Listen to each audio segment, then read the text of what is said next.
Hello everyone, my name is Rochelle Innocent and I'm the founder and CEO of Project Purpose. Welcome to our channel.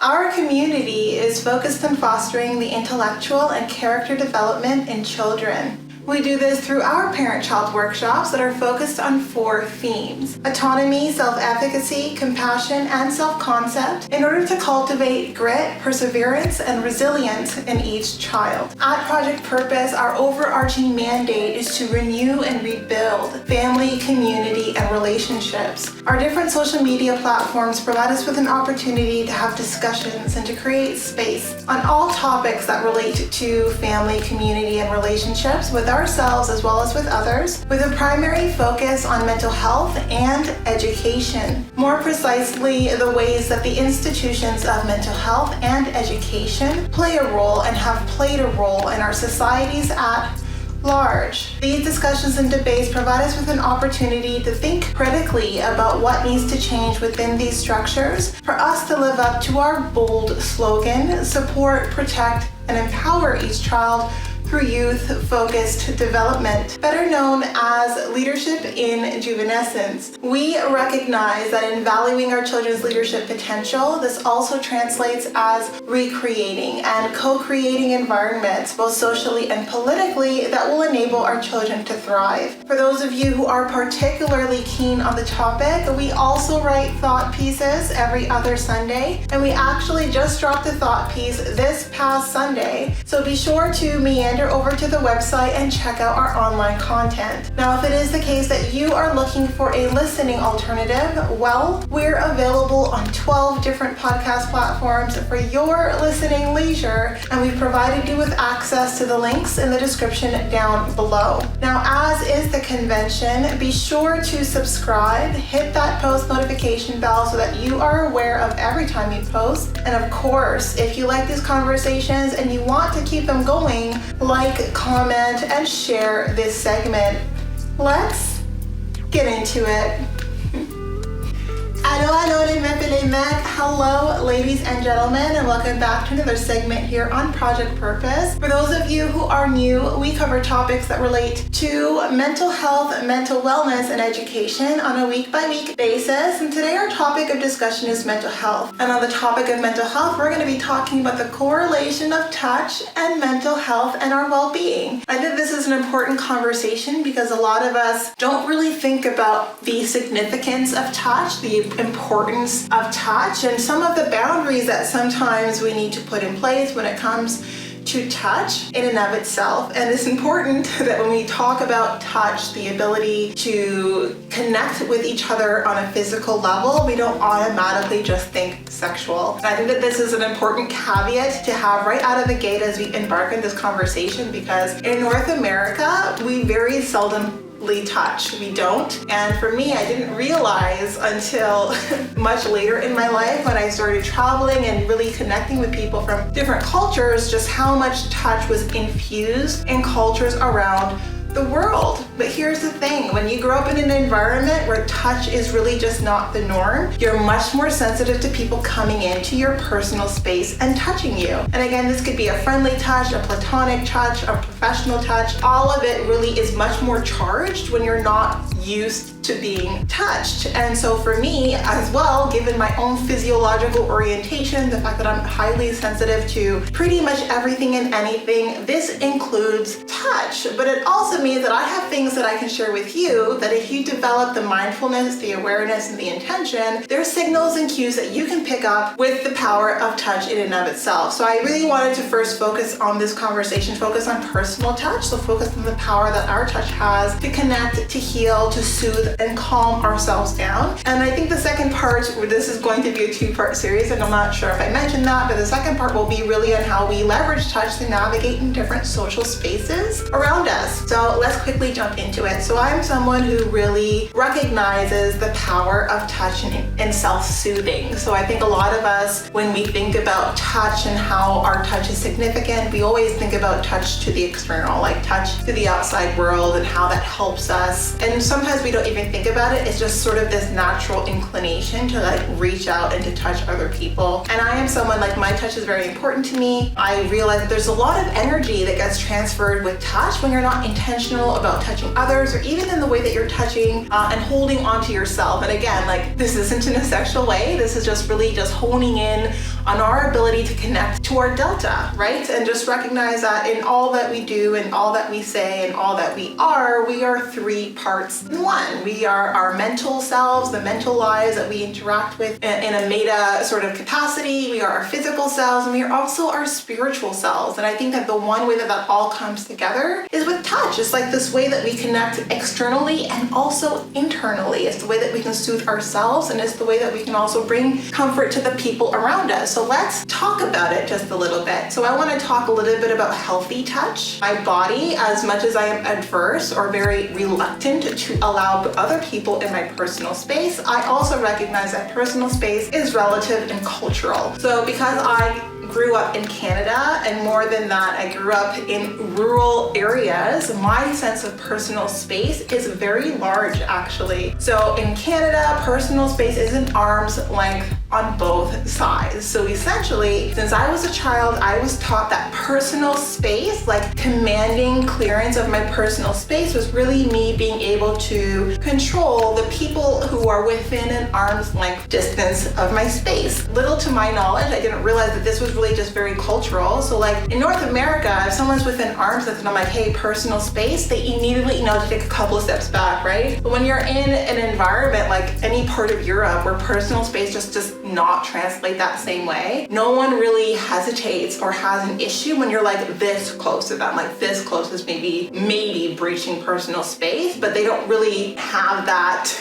invisible layer of personal space that kind of lays into the way that they are navigating the world around them. And even more, like there's a lot of touching that takes place, right? I had to develop an entire system of beliefs because I didn't really have it built in, because in Canada, like people just didn't touch you. And if you were to touch someone, if you were like hugging a friend, hugging a family member, touching anyone, it was really just very, very brief, and only when there was a lot of time between interactions. Like I'm not hugging my friend every time I'm seeing them, but if I haven't seen them in a while, then yeah, maybe that justifies a hug, but maybe it doesn't, right? And I just don't think a whole heck of a lot about it. And because me, even as a child, I was very adverse to touch, and I really just had no threshold for cultural touch. Like culturally, like my parents are of Caribbean descent, so there's lots of kissing of both cheeks, and I was just not having it. So they didn't force me to do it because it was an entire ordeal. So I've always had this sense of just people respecting my personal space. And as an adult, I had to think about, well, if I'm looking to assimilate to a certain extent, if I'm looking to build connections, then I need to be culturally open to how touch translates in different cultures. And the surprising thing about that conversation with myself was that I recognized just how important touch actually was to me. And I recognized that I pull a lot of meaning from touch because touch for me is very rare. So because it's rare, there isn't anything that happens involving my personal space that I don't pick up very strong signals on. All of that said, that's more in part 2. In part 1, I want to just talk about some of the ways that we have lost sight of the importance of touch to our bodies, how our bodies crave our own touch. And we talked a lot about in the pandemic how we crave touch from other people, but I didn't really hear a whole lot of conversations around like the power of healing in our own touch. And so for me, I think that there's a lot of power in our tummy touches, right? So I wanted to talk a little bit about the power of kind of holding yourself together if it is the case that you feel emotional, by just steadying your frame, your tummy touch. So as we delve into this topic of personal touch and different touches that self-soothe and that bring you back to center, I want to talk about some of the touches that have a lot of importance to me and some of the parts of my body that needs to be touched when it is the case that I'm looking to emotionally regulate and self-soothe. A lot of us just do this by talking ourselves through it or by kind of pushing pushing through a lot of emotional turmoil without really knowing how to comfort ourselves. So I'm going to talk about different ways of touching that is comforting. So let's just jump into it. So the first one is a lot of what we do intuitively when it is the case where we're experiencing a lot of emotional pain and a lot of disruption as we go into the fetal position. So we're laying down, we're kind of like in the fetal position. We all know what it is, but for those of us who don't, it's really when we lay down and like every part of our body is essentially touching in the fetal position. But what we don't realize is that a lot of yogic practices and a lot of, just talking about being connected to yourself, to your delta, like aligning and recentering, involves actually this fetal position. And we don't realize that this position is a position to self-soothe. That's what I want to talk about, and it's actually called the cosmic egg. And when it is the case that you are emotional and you want to soothe yourself and you're not someone who typically will go in the fetal position, this is the position that I want to talk about that helps you self-soothe, that helps you self-regulate, and it helps you communicate self-love to yourself in those moments where you're kind of dealing with different emotional levels of upheaval. So essentially, you want to bring your feet in, you want to hug yourself. And this is what we call the cosmic egg in yogic practices. But for the most of us, it's going into the fetal position, right? And this is the way that we bring ourselves comfort, and we help ourselves to regulate when there's no one else around. And I think that it's important that we recognize that we can derive comfort from ourselves. We don't need other people around to be comforted. And in fact, I think it's important and very empowering to learn different ways of comforting ourselves. And the cosmic egg, I think, is an important position to be in, even when we're not in emotional distress, right? I think we need to introduce personal touch as a way of reminding ourselves of our self-love and as a way of like just kind of recentering without it being more than that, right? Without it being sexual or anything else. Like, I think physical touch is something that we demonize quite a bit in North America. And I don't know, like physical touch, like with the way that we are intentional and the way that we touch ourselves, it's just not something that's broadly communicated. It's not something that we educate a whole heck of a lot on. And we're reconnecting with ourselves, and reconnecting with ourselves can involve just like having a moment to yourself in the cosmic egg and finding comfort. And the cosmic egg can look different for different people. It doesn't always need to look the same way. I think depending on your size and, different things, like the cosmic egg can be a little bit uncomfortable, but finding a way to just bring yourself together, get that self-love in. And another area of my body when I need to regulate, or when it is I'm looking to calm down, or if I'm just looking to reconnect with myself, is my diaphragm, my center. And so a lot of the times during the day when I'm thinking, when I'm trying to figure out what I want to do next, when I am emotional, even when I'm not emotional, sometimes when I'm just like back to neutral, you'll find me touching my stomach. And I think that this is one of the most comforting touches in the world. I absolutely love touching my diaphragm. I absolutely love touching my stomach, and it really calms me. And not just calms me down, it's just a very calming, reassuring touch, right? And this is something that I do when I'm not in any kind of emotional distress or I'm not in physical pain. I just like to recenter by touching my tummy. But it's important for those of you who aren't used to kind of just centering yourself, just self-soothing. You think about the intentions or the thoughts that you're having when it is that you're connecting back with yourself. And so when I'm touching my tummy, I am saying lots of positive, healthy things to myself. When it is the case that I find, okay, like I'm really emotional right now, I need to self-regulate, and I decide to touch my tummy, whether I'm laying down or sitting up, I am not invalidating my experience by saying, hey, it's all okay, it's going to be okay, because in that moment, that's not what I'm feeling. But as I'm touching my stomach and as I'm deepening my breaths and breathing into my diaphragm and really finding myself back to center, I am letting myself get through this. The pain is not apart from me. It might be that my physical being that's in pain, or it might be my emotional being that's in pain, but in touching my center, I feel like I'm connecting to all three parts of myself. And I'm just breathing in the intention of pushing through, of strength, of resilience, of willpower, of just going to get through this. When it is the case that you need to self-soothe, and I think self-soothing is really important, but I think self-soothing isn't just about, like, again, emotional upheaval. I think we need reassurance throughout the day. We need those reassuring touches throughout the day, and we don't need other people to give them to us. We can give them to ourselves. So a lot of the times when I am touching my tummy, it's just about recentering. It's a really great, easy way to recalibrate, to recenter, and to just feel aligned and to feel grounded, and just to have that reassurance that, hey, like, I'm aligned, I've got this,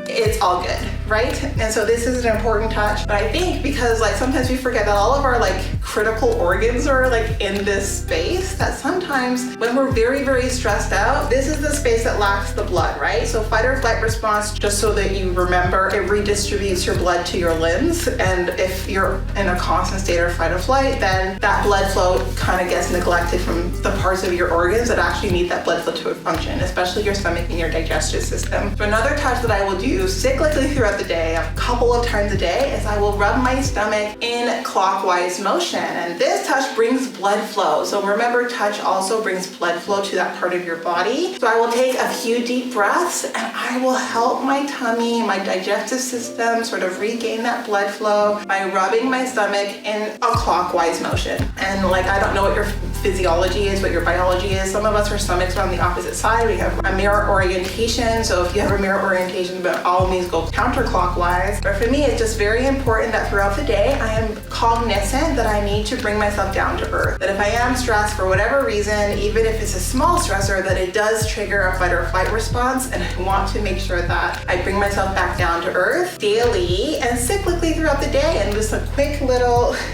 clockwise touch on the tummy is a great way of doing that. And again, this isn't about having pain or being uncomfortable. This is something that I do just because I think that it's important to incorporate touch and reassurance as part of the way that I stay connected and stay aligned to my delta. Touch is a very powerful way of doing that. But also remember, your intention is super important too. So when you're touching your tummy, when you're touching all of these very important organs, like think happy, healthy, loving thoughts. Like when you are stressed and you're deciding to engage in touching your stomach, it's very important that you don't touch that stress into your being. You're already experiencing that. You want to regulate that stress out of your being. So if I find that I'm like touching my stomach to recenter, to recalibrate, to ground myself, it's always to say, you know, Rochelle, you've got this. You're going to get through this. Or take a couple deep breaths and remind yourself that everything that's taking place, there's always a reason for it. You can get the clarity that you need, but always focusing on calibrating, on recentering, and on finding balance, not on breathing chaos into my being. That's just very, very important. It allows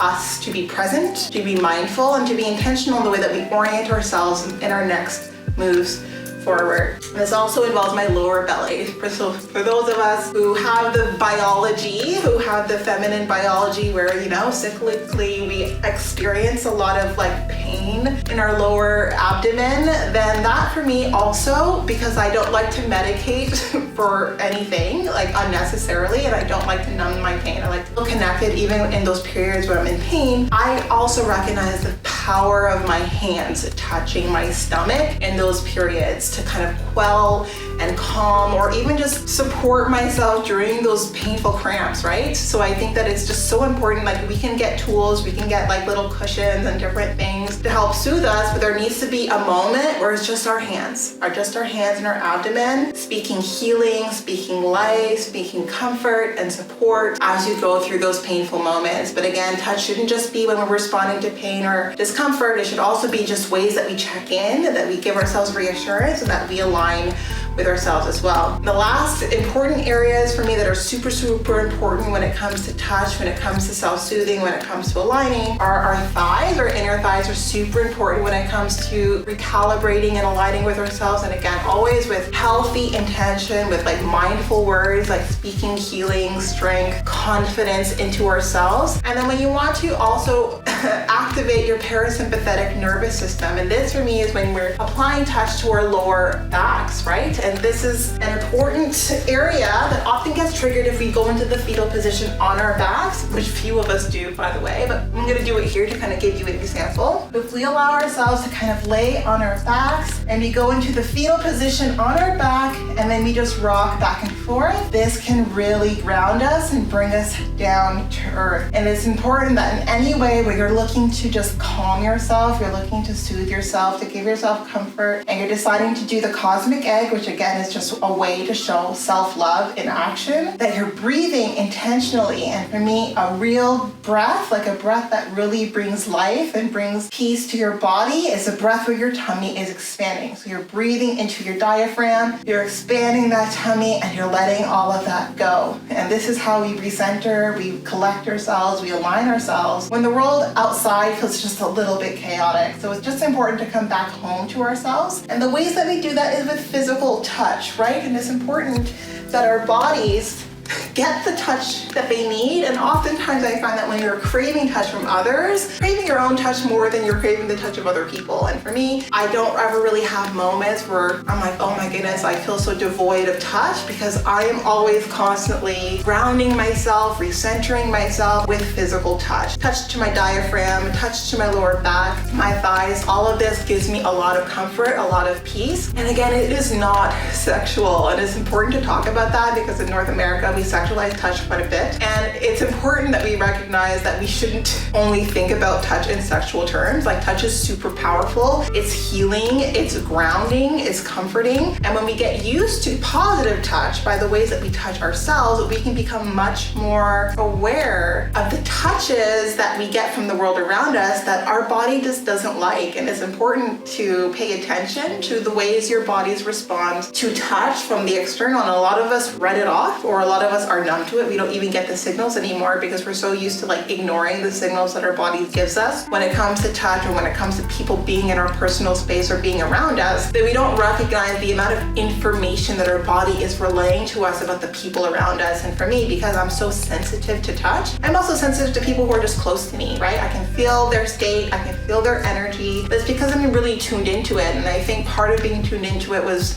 growing up without having a lot of people embarking in my personal space and developing a mindfulness about my own personal state and how other people's states interfere with my own if they're not like synergistic, right? And I think a lot of people don't even have a sense of what state we are in to know, well, how much is my interaction with this person creating some of the states that I'm experiencing. I think it's super, super important that we get that knowledge, that we get that insight, and we first learn that by understanding the power of our own touch in our physical bodies, and how our hands and how our own sense of touch can really put us in a calming state, can help us self-regulate, can help us really ground ourselves. And then we start to learn, well, what kinds of touch from other people put us out of balance or put us out of whack? What does that mean by way of like those relationships and those connections? And should I pursue connections that make me feel out of whack when I'm in their presence, sort of deal? And I think that this is important because sometimes you think that someone, who likes yoga, like, oh yeah, well, she's a hippie, of course she's going to talk about touch this way. But we talk about touch this way all the time. Like, 70% of communication is nonverbal. It is our body language, but it's also our touch, the way that we interact with one another, the way that we're touching each other. We're always pulling signals from this information, but yet when we talk about it in abstract cerebral terms, we try to write it off as something that's super hippie and a super new age. And I'm like, no, it's not new age, it's not hippie, it's just education that we're not getting in mainstream education, so we discount it. But I think anything about knowing more about yourself and having a deeper awareness of all of the ways that you communicate with yourself and all the ways that your intuition tries to guide you. And again, intuition is not like a hippy dippy thing. Like, all of us have experienced that gut feeling that, like there's something about the situation that's just awry. But some of us write that off because we don't have the education around, well, what do we do with this information? Or we haven't given ourselves the opportunity to become comfortable, to become aware, to become educated with all of the different ways that our body communicates to us, and all of the different ways that we can bring ourselves comfort, that we can find ourselves back to alignment, so that we get a sense as to, well, what's putting me out of whack? This is going to be a long conversation because I really was trying to demarcate between just touch that is individual, so all of the ways that I can interact with myself, that I can show love to myself, that I can ground center myself, that I can encourage and really support myself just with personal touch. And my next one is really about how you take that information and use it to help you decode external touch. And so for me, touch again is I'm very sensitive to it. I can quickly get very stimulated and overstimulated by the information that I get when it comes to external touch, especially when I'm not within North America, where it's the norm, where other people touching me is their norm, is their autopilot, but it's never been mine, and I don't think it ever will be mine. But because of that, I pull so much information by just the ways that other people are interacting around me and are or are not touching. Again, not in a sexual way. It's important that I clarify that, because I think sometimes in North America we talk about touch and we immediately giggle and we think about it in sexual connotations, and that's not what this is about. This is really about pulling information in the way that we navigate the world around us by recognizing the amount that gets communicated through through touch. And again, that's the amount that we can communicate to ourselves when we learn to touch and to be mindful of centering ourselves with our own personal touch, but that also is the ways that we can pull and draw information when people feel inclined to touch us. So that is going to be part 2. And I know that I'm HSP, I'm a highly sensitive person, so I pull a lot of information that I think most people don't think that they're relaying when they're touching me, right? I can get a sense of intention, of motivation, of state of being, and I think that that's just because I'm just much more attuned to it. It's just a lot more visceral for me of an experience than for most people, but I do think that if you tune in, you can pull all that same information and of course manage your energy accordingly. And I think that that will do great benefit to your mental health, because a lot of the times we psych ourselves out or we discount some of the thoughts that we have about the people around us because we don't have physical proof yet. We do have physical proof, we just don't know how to decode it, and a lot of it is in our physical bodies and the way that we orient in the world around us, right? Because the physical, mental, emotional, spiritual, it all interacts all at the same time. But we need to learn to put equal value to all of the ways that those aspects of self interact, and also interact and provide information as we navigate in the world around us. So I thought that that was an important conversation to have. It's just really scratching the surface, and it's like a struggle actually to articulate it, because these are a lot of things that I know, that I sense, but I've never really had conversations about it. But I was thinking about mental health and the conversation about mental health that I wanted to have this week. And I'm like, I think it's really important to talk about touch, because a lot of people think that if you don't have external touch, then you're deprived of touch, and you can spiral into, very sad states if you feel deprived of touch. But recognize that you're never deprived of touch if you have the ability to hold yourself, to ground yourself, and if you learn to value your touch over and above everyone else. And if you learn to value your touch, if you can be intentional in the way that you hold yourself and you hold yourself together, if you recognize just the power that your hands have to regulate, to comfort, to heal, then you will be much more careful and much more mindful about the other kinds of interactions, physical interactions in the world around you that you let into your personal space. So that is the conversation for today, but definitely not all. Now, before letting you go, I would be remiss if I didn't let you know that we will be going live at least twice a month, every month for the foreseeable future on our Facebook page. So definitely be sure to tune in. Now, these events are paid events, so if you do see yourself participating in our community on an ongoing basis, then I do suggest that you take a look at one of our package plans. Yes, so we do offer package plans over and above our live events, as well as access to workshops and webinars largely focused on self-mastery over and above those live events. So hopefully there's something there for you. We would love to have you participate and join our Game Changer community and be part of the change that you want to see, allowing us the opportunity to play a small role in your journey. So thank you so much for tuning in, and I look forward to chatting with all of you very soon. We'll talk to you later.